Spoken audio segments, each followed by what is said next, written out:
présente un tarot de Barbara Moore. C'est le Steampunk Tarot. Alors, moi, je l'ai malheureusement en anglais. Je sais qu'il a existé en français parce qu'en fait, je l'ai vu récemment sur une chaîne, mais c'était une ancienne vidéo, qu'il était en français. Donc, évidemment, si je l'aurais vu en français, je l'aurais acheté en français, ça c'est clair. Mais moi, je l'ai en anglais.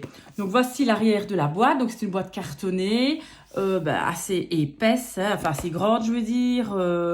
Donc, vraiment quelque chose de qualité. Donc, je ne vais pas le lire parce que je suis vraiment nulle en anglais. Donc, je vous laisse comme ceci. Si vous voulez lire, vous faites pause et vous lisez. Donc, voilà. Il y a 78 cartes, évidemment, comme un tarot classique. Je vais vous montrer ça. Hop, regardez, l'intérieur de la boîte est quand même très, très, très belle. Les cartes sont ici. Voilà. On a vraiment un livre très, très complet. Dommage, il n'est pas en couleur. Moi, je préfère quand même les livres en couleur.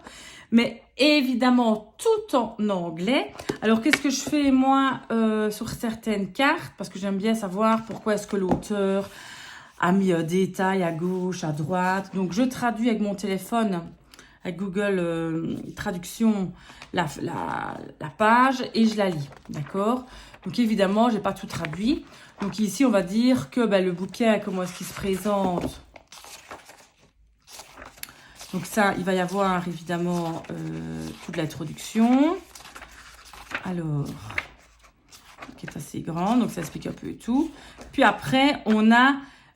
pour les arcanes majeures, page par page, avec l'illustration de la carte en très grand et l'explication avec des mots-clés. Ensuite, pour les arcanes mineurs, donc j'y retourne, voilà. Vous voyez, on a aussi une belle explication. Donc, je veux dire, le livre a l'air assez complet. Mais bon, dommage qu'il n'est pas en français.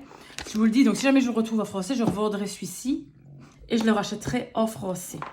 Donc, si vous en avez, vous, que vous l'avez en français, qui est en bon état, parce que j'aime bien vraiment qu'il soit en bon état, c'est super important. Vous pouvez toujours me le dire et je vous l'achèterai peut-être si vous voulez vous en séparer. Alors, les cartes. Donc, elles sont ici avec un petit ruban pour facilement les prendre. Je mets ça de côté.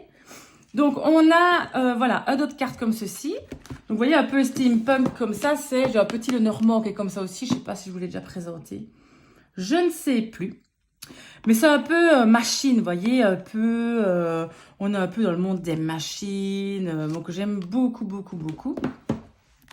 On a d'autres cartes comme ceci.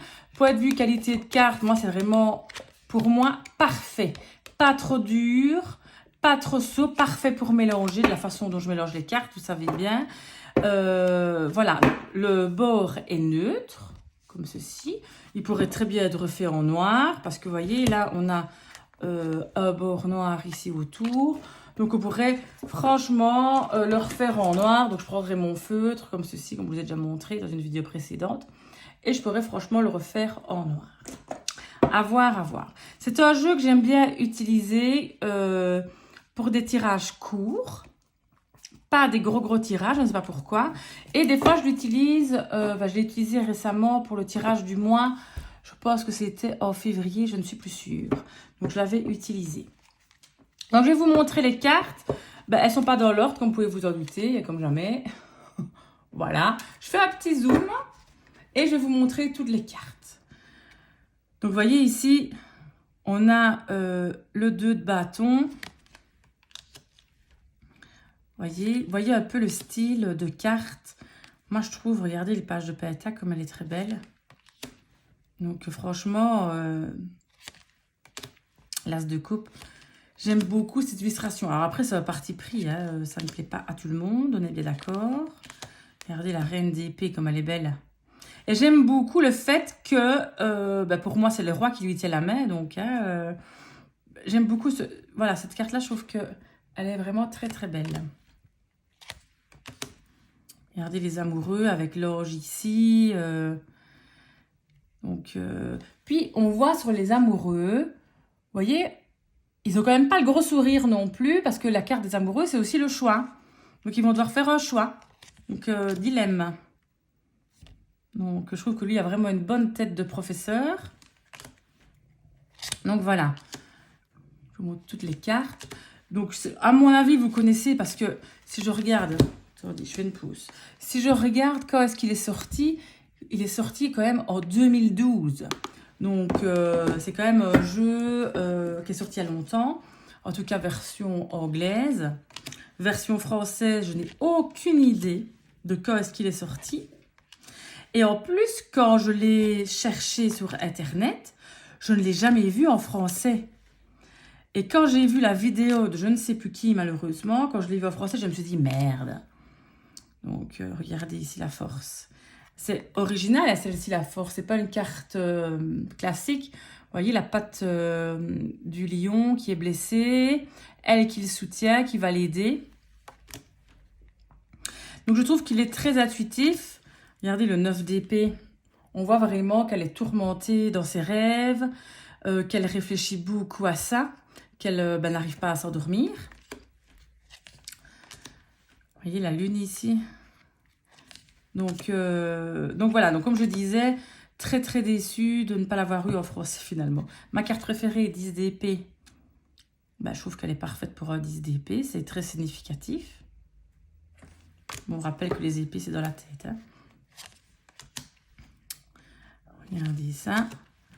Donc voilà, donc j'espère qu'il vous plaît, que c'est un genre de jeu, un style de jeu qui peut vous plaire. Et puis, par l'interprétation des cartes, quand on voit tous les petits dessins, ben, la tempérance, ben, on voit un peu que, voilà, on va se tempérer, mettre de l'eau dans son vin. Puis, il respecte quand même bien la Rider-Waite. Vous voyez, le pied dans l'eau, comme dans la carte classique du Rider-Waite. La carte du monde ici, vous voyez les différents éléments. Puis, elle est magnifique, cette carte du monde. Regardez le pendu. Donc, je veux dire, même qu'il est en anglais... C'est quand même facile à l'interpréter. Hein. On s'en prend évidemment un bouquin qui va expliquer le Rider-Waite-Smith. Vous savez franchement très facilement l'utiliser sans problème. Donc on n'a pas vraiment besoin du bouquin pour l'avoir. Mais moi j'aime bien vraiment savoir pourquoi est-ce que l'auteur a choisi ça, ce dessin-là, a choisi ces couleurs-là. Plus dans le sens de la curiosité, du pourquoi, du comment. Mais sinon, il est vraiment très, très, très facile à utiliser. Regardez. Vous voyez, on a cette deux coupes. On a du choix là. Hein. On est un peu envieux. Donc, reine de pétacle. Elle sait. 3 d'épée. Vous voyez la forme de cœur un peu avec... tous ces engrenages. Le 2 de coupe, on voit qu'ils sont liés. 2 d'épée avec encore le ruban sur ses yeux. Donc on est vraiment dans... Voilà, vraiment le style classique, quoi. Là, le 10 d'épée, vous voyez, dans le 10 de bâton, on voit tous les bâtons dans son dos.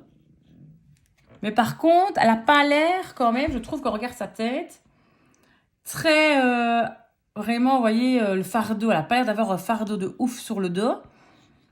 Mais enfin, voilà. C'est le 10 de bâton. Puis la taille des cartes, je trouve aussi que c'est parfait pour les mélanger. Moi, je trouve qu'on est vraiment dans une taille de carte parfait. Alors, il y en a qui n'aiment pas les bords noirs. Moi, franchement, dans celui-ci, ça ne me dérange pas d'avoir les bords noirs. Mais il y en a qui vont recouper les bords. Donc ça, je ne le ferai pas. Et même pour l'arrière, bon, ça ne gâcherait pas trop quand même l'arrière.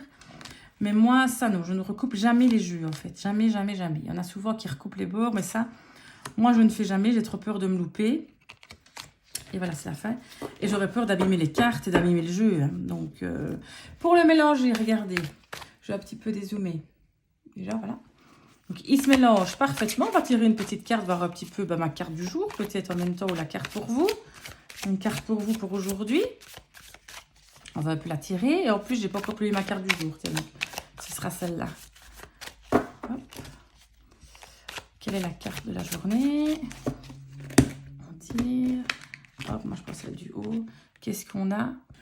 Donc le 8 de coupe, bah, c'est vraiment la quête, tu à la recherche de quelque chose.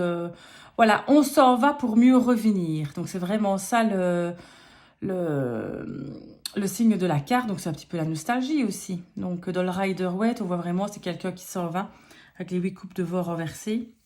Donc voilà la petite carte du jour, la petite énergie de la journée. On serait plus nostalgique, on va partir en quête, en voyage pour mieux revenir après.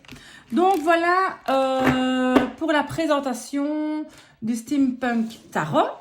On va le ranger. Hop, je vais d'abord ouvrir. On remet les petites cartes à leur place. On remet le livre. Et voilà. Voilà. Merci beaucoup de m'avoir écouté. J'espère que vous avez apprécié la vidéo, que ce que je vous présente vous plaît. Je vous fais de gros bisous. À bientôt.